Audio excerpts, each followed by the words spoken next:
ఈ రోజు చాలా శుభదినమని మంత్రి కొల్లు రవీంద్ర అన్నారు. 151 ఎమ్మెల్యేలు ఉన్నారని రెచ్చిపోయిన జగన్కు ప్రజలు బుద్ధి చెప్పారని అన్నారు.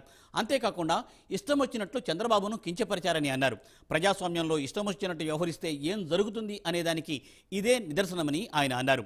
వైసీపీ ప్రభుత్వంలో నాశనమైన వ్యవస్థలన్నింటినీ బాగు చేయాలంటున్న మంత్రి కొల్లు రవీంద్రతో మా AP bureau chief Raju face to face.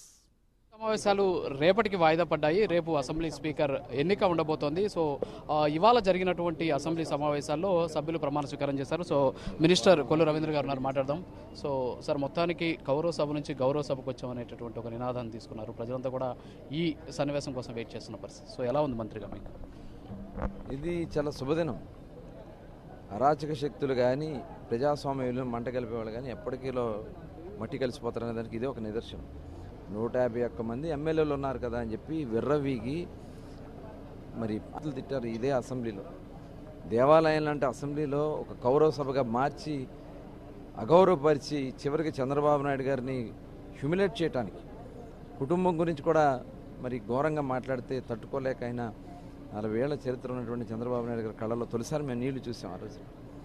ఆ రోజున ఆయన బయటకు వచ్చి తిరిగి అగౌరవపరిచినటువంటి ఈ సభని గౌరవ సభగా మార్చడానికి ముఖ్యమంత్రిగా అడుగు పెడతానని చెప్పడం జరిగింది.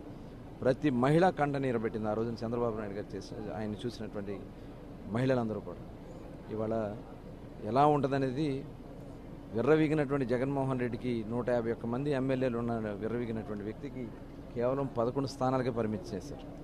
ప్రజాస్వామ్యంలో ఇష్టం వచ్చినట్టు మాట్లాడితే ఏం జరుగుతుందనే దానికి ఇదే ఒక నిదర్శనం, ఎగ్జాంపుల్. ఇవాళ 95% మ్యాండేట్ ఇచ్చారు. ప్రపంచంలో ఏ రాజకీయ పార్టీకి రానటువంటి మ్యాండేట్ 95% ఇవాళ ఎమ్మెల్యేని గెలిపించారంటే ఇవాళ జనసేన, తెలుగుదేశం, భారతీయ జనతా పార్టీ ఒక లక్ష్యంతో ఈ రాష్ట్రాన్ని కాపాడుకోవాలి, ఈ రాష్ట్రాన్ని నిలబెట్టుకోవాలి, వ్యవస్థలన్నీ కూడా నాశనం చేసినటువంటి ఈ రాష్ట్రంలో ఉన్నటువంటి వైఎస్ఆర్ పార్టీని తరిమి కొట్టాలని ఇవాళ పిలిపివ్వడం, అసెంబ్లీని కూడా చాలా గౌరవంగా ఇవాళ ఎమ్మెల్యేలు అందరూ కూడా దాదాపు కొత్తగా ఎన్నికైన వాళ్ళు దాదాపు 70-80 మంది ఉన్నారు. వాళ్ళందరూ కూడా నేర్చుకోవాల్సినటువంటి అవసరం ఉంది. తప్పకుండా ఈ సభని ఒక గౌరవ సభగా నడిపించడం జరుగుతుంది. అంటే గౌరవం అన్నారు కాబట్టి అడుగుతున్నాను. జగన్మోహన్ రెడ్డి సాధారణ సభ్యుడికి వచ్చినప్పటికీ కూడా సో ఆయన చాలా గౌరవంగా లోపల వరకు ఆయన వెహికల్ని అలౌ చేయడం కావచ్చు, సభని చాలా ప్రశాంతంగా నడిపించడం కావచ్చు. సో ఇది దేనికి సంకేతం? చెప్పాం కదా, గౌరవంగా నడిపించాలనేది మా లక్ష్యం. మాకు రివెంజ్ తీర్చుకోవాలనేది మా పార్టీకి ఎప్పుడు అది సంప్రదాయంగా లేదు. రివెంజ్ పాలిటిక్స్ వల్ల ఉపయోగం లేదు, నష్టపోయేది రాష్ట్రమే. ఖచ్చితంగా మేము ఈ రాష్ట్ర ప్రజల కోసం పారదర్శకంగా చేయడం కోసం 26 జిల్లాలు ఇవాళ అనేక సమస్యలు ఉన్నాయి. యువత నష్టపోయి ఉన్నారు, మహిళలు నష్టపోయి ఉన్నారు, రైతు నష్టపోయి ఉన్నారు, ఉద్యోగస్తులు నిజంగా వాళ్ళు ఎంత వేదనలు పడ్డారో చూసాం. ఇవాళ అన్ని వర్గాల్ని మళ్ళీ సమగ్రంగా వాళ్ళలో ఒక నూతన ఉత్సాహం తీసుకురావడానికి ఖచ్చితంగా రేపు పారదర్శకంగా చర్చలు జరగాలి, ప్రభుత్వ పరిపాలన జరగాలి. ఇవన్నీ కూడా జరగాలంటే రివెంజ్ పాలిటిక్స్ పక్కన పెట్టాలి, ప్రజాస్వామ్యాన్ని నిలబెట్టుకోవాలి. Thank you.